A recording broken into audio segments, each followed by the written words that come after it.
Oke guys, mungkin Anda masih juga belum memahami tentang peringatan darurat yang terjadi saat ini.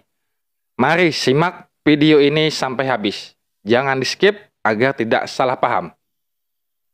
Asli, muka bingung lu lucu banget. Sini gue bantuin. Jadi intinya hari ini ada apa sih rame-rame? Gini, gue nggak ngerti politik ya. Gue emang ngertinya ngemanin sugar glider dan jujur Malaysia. Saya juga masih kurang memahami tentang politik ini guys. Saya alias bingung ya kan. Jadi udah ngerti skip aja. Gini, to be simple, kita kan negara demokrasi di mana rakyat alias kita nih ya kan, yang ganteng, yang cantik. Jadi mari sama-sama kita simak penjelasan dari abang ini. Yang kaya, yang kurang, yang julid, yang wibu, yang wangi, yang semeriwing, yang suka ngutang, blablabla, semuanya punya porsi besar dalam pemerintahan. Betul. Nah, semua aspirasi rakyat atau aspirasi kita ini yang nantinya dimasak jadi undang-undang kan ditampungnya dan diwakilinnya sama Dewan Perwakilan Rakyat, alias apa? DPR. Cakep cinta. Beda ya kalau DPO, maling so good. Nah, kemudian ada namanya MK. Mahkamah Konstitusi yang memutuskan bahwasannya batas umur untuk pencalonan pilkada besok nih yang buat jadi gubernur adalah 30 bro, alias 30. Gongnya nih say, kemarin si DPR andalan kita ini, infonya ya dari yang gue baca di literasi media aja gitu ya, tulisannya sih menganulir, mengabaikan, atau ya gampangnya kalau bahasa sih cuek bedah sama keputusan MK tentang batas umur itu. Tidak. Kenapa dia melakukan itu, Mang? Ya supaya si Mas Bro, ya gue nggak usah sebut namanya ya, inisialnya ada bisa ikut pencalonan pilkada walaupun umurnya belum 30. Terus kenapa? Kenapa harus heboh-heboh kayak gini? Hey, dinamanya berdasarkan gak bisa dong. Kalau DPR aja nggak respect sama keputusan Mahkamah Konstitusi yang fungsinya aja menetapkan peradilan demi supaya si anak kepala negara bisa ikutan pilkada. Berarti Dewan Perwakilan Rakyat kita berpihaknya bukan ke peradilan atau rakyat, Don, tapi ke request keluarga si pejabat negara tertinggi itu. Makanya kan dari kemarin rame tuh istilah politik dinasti ya kan. Kekuasaan jabatan gampang banget dipegang sama si ya nggak apa-apa kalau kerjanya bagus. Iya bang. Banyak kata-katanya tentang politik dinasti katanya. Nah tapi cantik ganteng sini denger Bunda dulu deh. Style dinasti kayak gitu. Ih gawat say, gak asik buat rakyat. Lu mau value atau nilai perwakilan dari rakyat yang sebenar-benarnya ya cuma gak ada teong-teongnya, gak ada meaningnya. Gara-gara negara kita kekuasaannya dipegang sama segelintir orang. And yup, ini dia yang namanya oligarki. Kalau sampai kayak begitar, jreng, rakyat jelas bakalan jadi nomor 2. Semakin di nomor 2-in. Nomor 200 ya? Ya pokoknya meanwhile pemerintahannya begitu, kedepannya bisa seenaknya aja kayak nganu-nganuin undang-undang demi ngamanin kepentingan segelintir keluarga pihak gitu kan. Ya ibarat lu kerja gitu ya, bos di kantor lu bapaknya nih, manajer istrinya, HRD-nya anaknya, OB-nya anak tiri dari istri barunya. Lu yang gak ada hubungan keluarga, cuma jadi daki debu, paham? Lah kok jadi kayak ya udah, kalau udah kayak gitu ngapain harus rame-rame turun ke jalan artis segala bla bla. Nyonyot nih.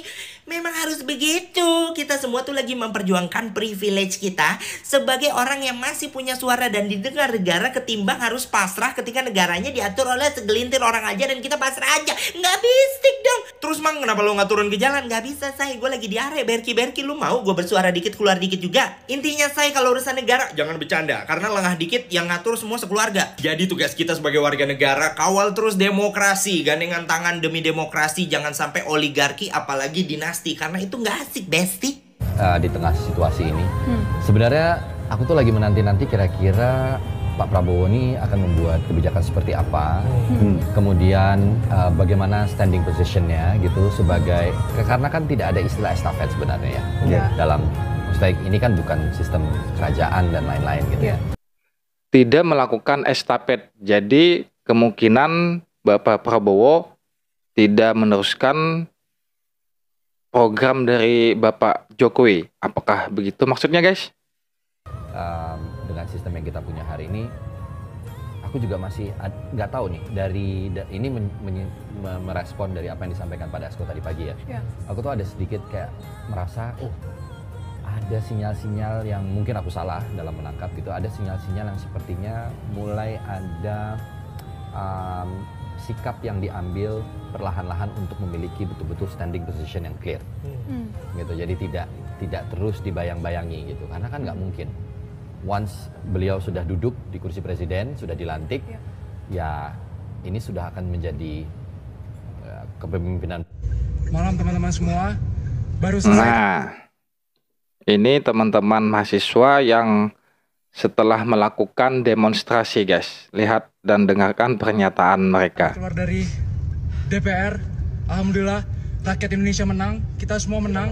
Bagi teman-teman semua, mari kita bergegas pulang merayakan kemenangan kita. Ada sedikit insiden, tangan saya luka, terkena batas tol, dan juga ada Satria. Tetapi ini sangat layak untuk kita rayakan kemenangan kita bersama teman-teman. Stay safe semuanya. Terima kasih. Dan inilah ada ribuan mahasiswa turun ke jalan melakukan demonstrasi luar biasa.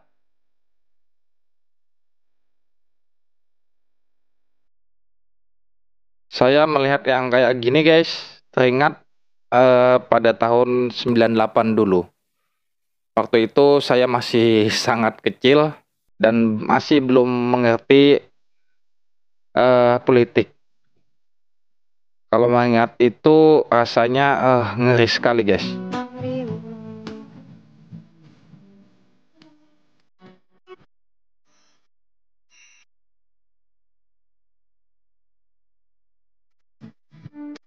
Semoga saja teman-teman mahasiswa ini tidak ada yang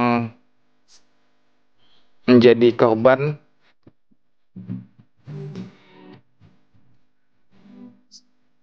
Semoga semuanya baik-baik saja. Tidak seperti di tahun 98 dulu. Banyak korban berjatuhan. Dan ini kita lihat kekesalan dari para demonstran yang akhirnya merobohkan. Assalamualaikum warahmatullahi wabarakatuh. Salam sejahtera. Dan ini adalah Tom Lembong melakukan orasi di depan DPR. Selamat siang teman-teman. Selamat siang ibu bapak. Terima kasih dari lubuk hati saya yang sedalam-dalamnya kehadiran Anda semua pada momen yang historis, momen yang kritis. Saya di sini saat ini berdiri di sini mewakili diri saya sendiri. Saya tidak berdiri sendiri mewakili 01. Saya tidak berdiri mewakili 02. Saya tidak berdiri sendiri mewakili 03. Oh iya iya. Sudah dapat titipan. Jadi mungkin maksud beliau ini bukan tentang 01, 02 atau 03, guys. Tapi ini tentang demokrasi. Dari istri dan anak saya ikut mewakili keluarga istri anak saya.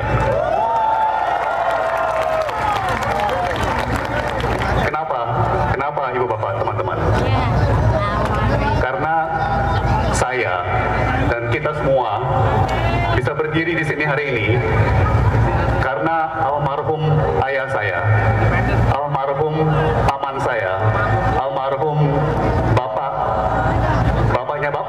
bapaknya ibu, ibunya bapak, ibunya ibu, orang tua kita semua Ibunya ibu berdiri di tempat yang sama pada saat yang sama 79 tahun yang lalu.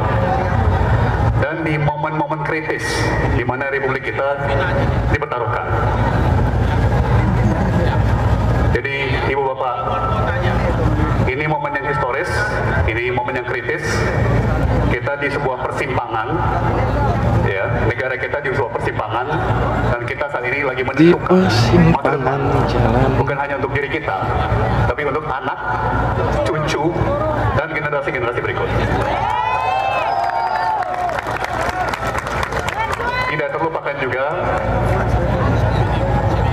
alam dengan keindahannya, kekayaannya. Kalau pejabat sudah mulai Nah, di sini komedian yang melawan. iya.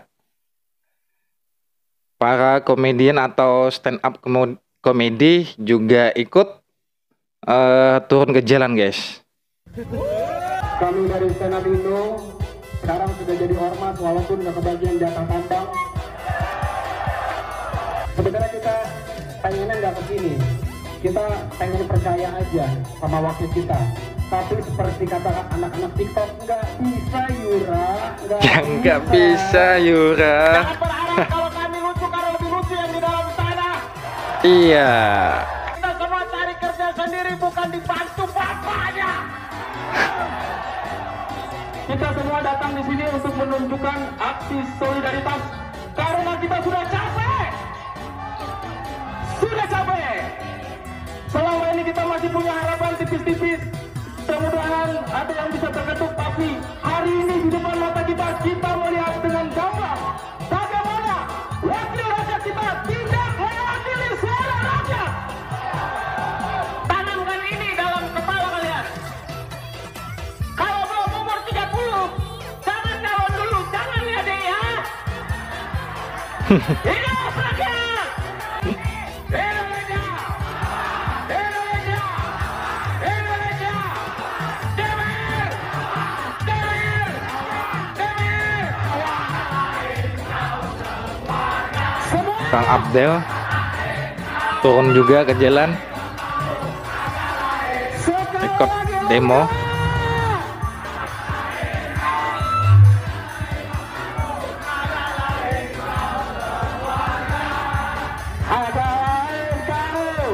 Agak lain bapakmu. Oke, bagaimana ini guys? Menurut pendapat Anda semuanya? Bahkan sampai saat ini atau hari ini tadi, para mahasiswa masih melakukan demo turun ke jalan menuju gedung DPR, guys. Karena DPR yang katanya wakil rakyat malah tidak membela kebijakan untuk rakyat. Lalu, siapa lagi yang harus kita percaya nih, guys? Dengan seenaknya DPR membuat RUU ini, RUU itu untuk kepentingan beberapa pihak. Sementara rakyat kecil saat ini sedang menjerit, guys.